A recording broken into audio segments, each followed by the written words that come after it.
What is this? Attempt number 27? Alright, so today I'm going to be doing a full face of makeup, trying out 2 different brush sets from ROMWE. If you've never heard of ROMWE, it's basically like Zaful, Shein, those cheap Facebook ad kind of sites. I recently actually did a huge ROMWE clothing haul, and when I purchased those clothes, I also got these brushes to try out. Trying to pull up my info here while still holding these brushes. So this first blue set retails for $4.19. So if you break it down price per brush, you get 10 brushes in here. So that is about 42 cents per makeup brush. This rose gold set retails for $3.99 and you get 12 brushes in here, so each brush is about 33 cents. $4 for that amount of brushes is a pretty damn good deal, but we're gonna see if it's actually worth it. This is like the price of half a Chipotle burrito bowl, so don't want you to be wasting your $4. I also have a video testing out 2 different Amazon brush sets, and some of the brushes that I found in that video I still use to this day every single day. So I'm going to link that video down below as well. But if you're excited for this video, don't forget to give it a thumbs up. If you're new here, you can join the Burrito family and subscribe. I upload every Monday, Wednesday, Friday, 6 p.m. Pacific time, and you're actually coming at a great time here because 15 Days of Foundation is starting March 15th. I just posted the announcement video on March 1st talking about the campaign, Project Beauty Share, the shelters involved, what we're raising money for, and how you guys can get involved. So I'm gonna link that video down below. But don't forget the limited edition 15 Days of Foundation t-shirts are for sale right now. All right, here we go. If you wanna see how I got this look and what I think of these $4 brushes, you're in the right place, just keep watching. It is so freaking toasty in here right now. Need like a nice pack. So I've got my 2 brush sets here, the blue one and then this kind of rose gold one.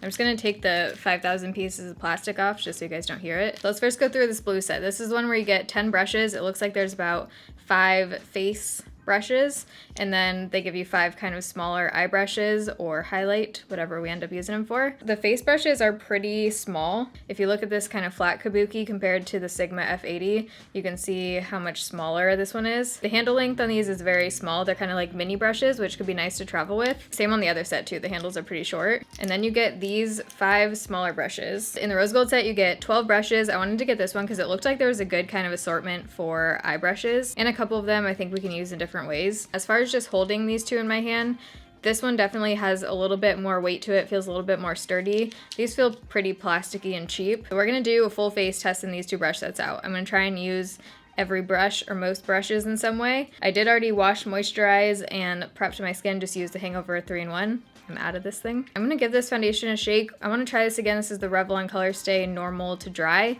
in the shade 130 Porcelain. I did a video comparing the new formula, which is this, against the old formula of Revlon, but I haven't used this again since my skin has changed with being on Accutane, so I wanna try this one. So out of the face brushes I have here, there are 3 that I think I would probably lean towards for foundation. These are smaller than the average like kabuki face brush. This flat top one actually feels very flimsy. Like super flimsy. I would not apply foundation with this. This one that's slanted feels a little bit better. This one definitely feels the most firm, but it's also really small, so I feel like it'd be hard to kind of blend that in quickly. I'm gonna start out with the firm one and then might blend it out with this angled one. So I find that with brushes, I just got a ton of product. What was I gonna say? Just totally lost my train of thought. This feels very small on my face. It's definitely streaking quite a bit. I'm gonna try and kind of stipple it in. Oh, I was gonna say, with brush sets that I've tried, I feel like a good foundation brush is one of the things that they're always lacking. That's one of the things, in my opinion, that usually it's worth it to purchase an individual foundation brush. I can blend out my foundation with this. It's just taking about 10 times longer than it normally would, and I haven't even done half my face yet. This foundation isn't sitting the best on my forehead. Gotta keep these earrings in check. I think that just took me about 5 minutes to blend out half my face. Okay, so let's try this angled one now. Oh, I do not like this one. No. This one is already giving much lighter coverage. It's just way too flimsy. Both of them feel soft though, so that's good. They don't have like scratchy bristles. I'm gonna go back in with this domed one. Typically I use the Morphe G38 both to blend out my under eye concealer and to get around my nose piercing and also just kind of get like in the crevice of my nose. So the most comparable one in this set is this pointed one. It's definitely bigger and is more pointed, and it also feels quite a bit flimsier. Do you see how much these bristles bend when I push them versus this one? So I'm just gonna try and clean up around here. That one is almost rubbing the foundation off. Oh, don't like that one at all. That's completely rubbing the foundation off. I have a ton of brush strokes on my face right now, and it just doesn't look blended. Let's move on to under eye concealer. This one I can tell would be a disaster. I might try this other. That could work. Let's try this one. This is like an angled one. Let's get some Shape Tape action going here. Definitely lighter coverage than I would normally get with the brush that I use or with my finger. Like I can still see some darkness coming through right on the inner corner. But as far as the finish and how it blended out, it looks nice and smooth. And it almost sheared out the Shape Tape, but in a good way, where it doesn't look too heavy under there. That looks pretty good. If I just want more of like a sheer, natural looking concealer, it doesn't look natural at all, but like the finish, I would use that one again if I'm going for not a super full coverage under eye, just maybe a little bit of brightness. So my under eyes are weird. The best way that I find to set my concealer with powder is by using a firm brush like this, almost like a foundation brush. This is technically a foundation brush. I also use an e.l.f. one that's like rounded and kind of firm. I feel like that gives me the best look in under eye for whatever reason. I can't use like the little flimsy fluffy brush and like some translucent powder. It makes my under eyes look horrible. So a brush like this works best for me, and I usually just kind of dab it and then smooth it over the top too. So the closest one to this in firmness, definitely the closest one is the foundation brush. This is a no. How do I describe this? You know those brushes that are just, they feel almost like plasticky or something? It just feels really cheap. I think we're kind of out of options anyway, so let's just go in with this one for powder. Not loving that. That just basically took away any of the coverage I had going on under there. That one, for what I like, I definitely wouldn't use again for under eye powder. So typically I apply my powder just right here, so that's what I'm going to do. I don't have a big powder brush. All my normal brushes I'll have linked down below so you can see which ones exactly I normally use. Let's just try that same one actually that I just used for my under eyes. So I'm just gonna use that same Physicians Formula powder. I'm just putting this right where I'm gonna be blending blush, bronzer, and highlight. I'm actually gonna put a little bit of that on the center of my forehead too, just because it is not looking good. That Revlon Color Stay definitely is not for my skin right now. I'm gonna use some MAC Fix Plus right now because we need some moisture. There we go. Looking a little more alive. Wow, look at how much that transforms your skin. So while that's drying, let's use this eyebrow brush. I'm excited they put an eyebrow brush in here. I'm just gonna first spoolie these out. Oh, is there a spoolie? No, there's no spoolie. Just got excited for a second. Then I'm gonna use this brow pomade by Folklore in the shade 04 Ash Brown. I tried this in the Wish makeup video. I got this for like $1 or $2 on Wish, and I've used it a few times since that video, and I'm still liking it. I have a few different brow brushes I use, but both of these are definitely more stiff than this ROMWE one. It feels nice and soft, and that one works. That totally works. If there were multiple options in front of me and I could choose whichever brush, I probably wouldn't go for this one. I would go for something a little bit firmer, but it does the job. Man, that Fix Plus literally just saved the day. I just use my Makeup Forever brow liner to draw on some lines and give it some dimension. Usually with my MAC Soft Ochre paint pot, I'll just use my fingers, or I'll use the Kat Von D number 40 brush, just so you don't have to like dig your nails in there, and then you can just apply it. This brush out of the Rose Gold set feels pretty stiff, like it's not something I would want to apply eyeshadow with, so I think for primer this might work well. I'm just gonna give it a swirl in there. This one almost feels like you could blend out concealer with too. It's definitely pretty small, but it has that firmness to it. For eye primer, that works great. Does the job.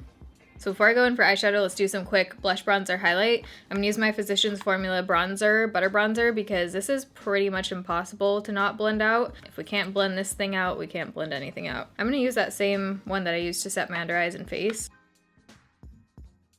Not feeling this for bronzer.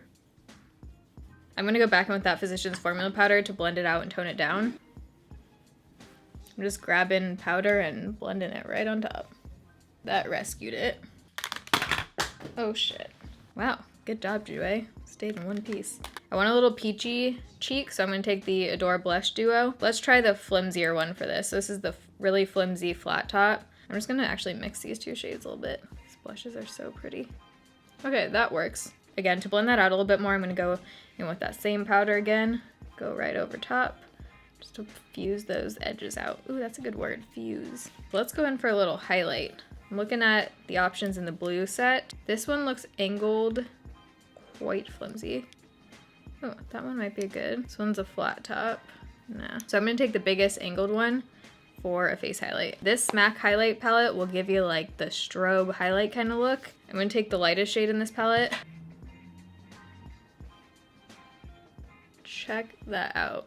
It's not even totally showing up on camera. I feel like it looks 10 times better in real life, but you get that like metallic, intense highlight look. Dude, look at that thing. I hope you guys can see this. It is one of those highlighters that's gonna emphasize your texture a little bit if you have any right there, which I do.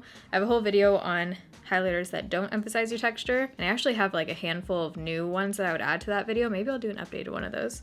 But if you have issues with your highlight really emphasizing that area on your face, then watch that video. I'll link it down below. That one's nice for highlight. One of my all-time favorite, most used palettes is the Jaclyn Morphe palette.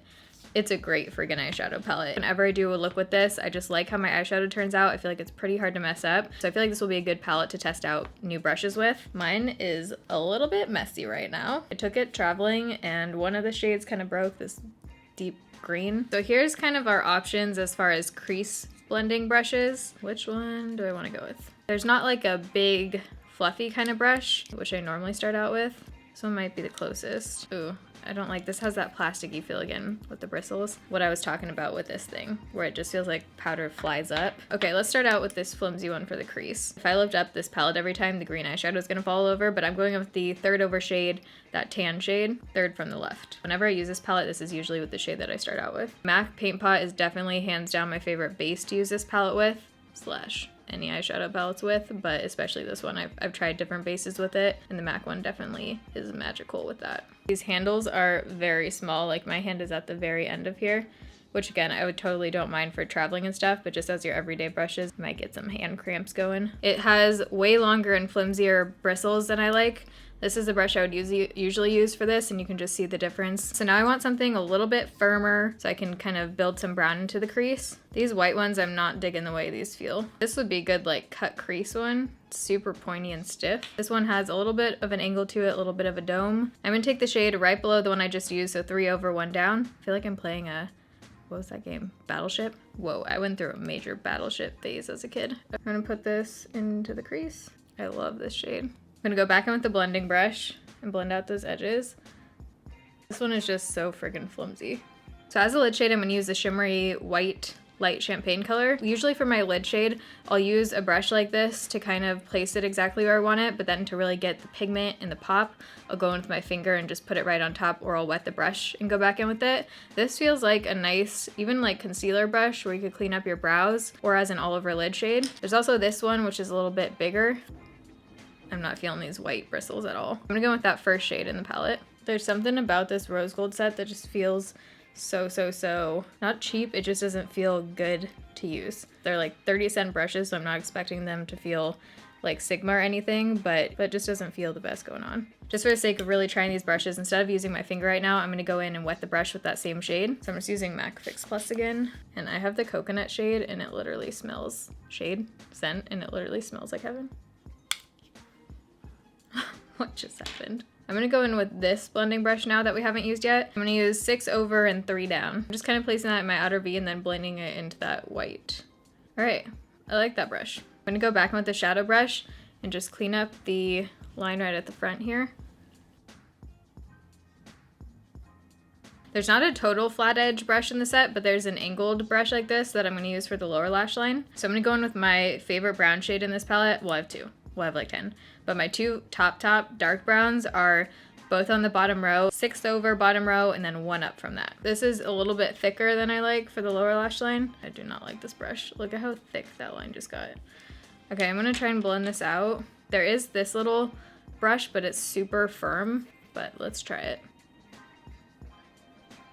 No way, Jose. I'm gonna go with that shade that we started with, the light tan, and blend that out.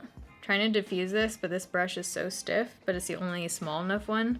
Just because I haven't used this one yet, and I kind of want to, I'm gonna blend out the lower lash line with this and just see if it does anything to help out that situation. There's no product on this brush right now.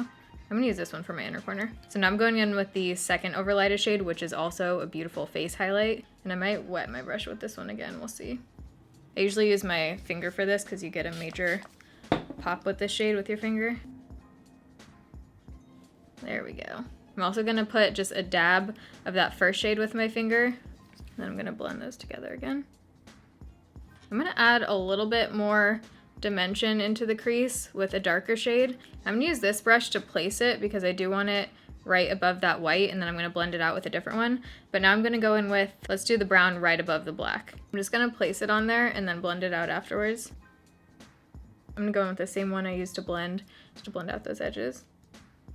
I want to add a little bit of a darker brown right to the end. I used every brush, I think, almost, besides this one, which is another like shadow one, shadow packer, and then this one. So I think I'm going to pack on the brown with this brush and then blend it out with this one just so we can use both, or attempt to. Bottom row, the brown next to the green. Oh, this might be hard. This is a lot bigger than I thought. Never mind. We're not going to do that with this brush. I think the eye primer brush would have been good for this actually. Well, I guess I'm going to pack it on with that same shadow brush. Just cleaned out this brush. Let's go with the brown next to the green. Attempt number 2. Oh, okay. Just kidding. Attempt number 3. I'm going to use this brush. I think I really need this brush. It's kind of the only one that would work for this, so I'm going to clean off that eye primer. What is this? Attempt number 27? There we go. Now we're talking. Having a little bit of trouble with this one, getting it right where I want it. Let's try this one. There isn't quite a brush for what you need for that area. Like, I'm having issues here. I'm trying like 20 different brushes. I just took a warmer brown shade to try and blend that out some more. All right, now let me attempt to replicate that on the other side. I think that's as good as we're gonna get. I looked at my phone and that just took me about 8 minutes to do that, just that. Normally that step would take me about 45 seconds probably, so I'm gonna go ahead and blend out those edges. You guys are gonna be seeing this chop down into about 2 minutes, but I don't think I've ever spent so long on my eyeshadow. I would definitely pass on the eye brush set, the rose gold one. Not worth your time trying to make them work. Okay, so looking at the brushes, I think there were only 2 that I didn't use. This brush, which is for like gel eyeliner, I never ever used gel liner. Like, I actually can't remember the last time I did. And then this brush, it doesn't look like I used either, but this is another one that you could use for like a highlight. I think this one was just more angled. Or you could use it as an eye brush, but again, it's pretty large. I guess we could do, let's use it. Let's do a little lip contour. So I'm gonna take my Catrice Prime and Fine on this little angled brush. And I'm just gonna do a little under the lip contour. It just makes your lips look a little bit more plump. So it creates that shadow under there. That's really the only place I like contouring. Sometimes I'll do a little bit on my nose right here and right here, but if I do my nose up here, it looks way too like thin on my face shape. So if I do contour my nose, it's right here just to like emphasize the shape a little bit. Now, I think we only didn't use one. Oh, we didn't use this giant shadow brush too. This one, I don't think I would use for all over lid shade, like I said. You could use this to carve out the brows, underneath the brows. Let's use it for a brow bone highlight. Getting all these ideas now. I'm just gonna go in with this highlight shade since I have it right here and put that right under the brow bone. Again, I don't know if you guys can see that, but the shadow just like flies off this type of bristle. So I'm gonna go quickly finish up my eye makeup, put on some lipstick, and then I'll be right back and we'll kind of wrap up my final thoughts. Okay, so I just finished up my makeup. All I did was put mascara on, my usual Too Faced Breath and Sex, then I used Too Faced Cool Girl. Both sets are only $4, but with that being said, I still don't think you should waste your $4 on these. I'm not impressed with either brush set. I definitely prefer some of the brushes that I tried out in the Amazon brush set video. I obviously could make it work. I just think it took about 5 times longer to do my makeup than it normally does. Looking at these, the only one that stands out that I would say is actually decent is the blending brush that I used in this set. But overall, concluding thoughts, I would just say check out the Amazon brush video. If you guys enjoyed this video though, don't forget to give it a thumbs up. Let me know down below if there are any brush sets that you want me to try out, whether they're super high end or super cheap and affordable. I'm gonna have both of these linked in the description box along with everything else that's on my face, the rest of the makeup. If you're new here and you wanna stick around, don't forget to subscribe. I upload every Monday, Wednesday, Friday, 6 p.m. Pacific time. I love you guys. Thanks for watching. See you in my next video. Bye.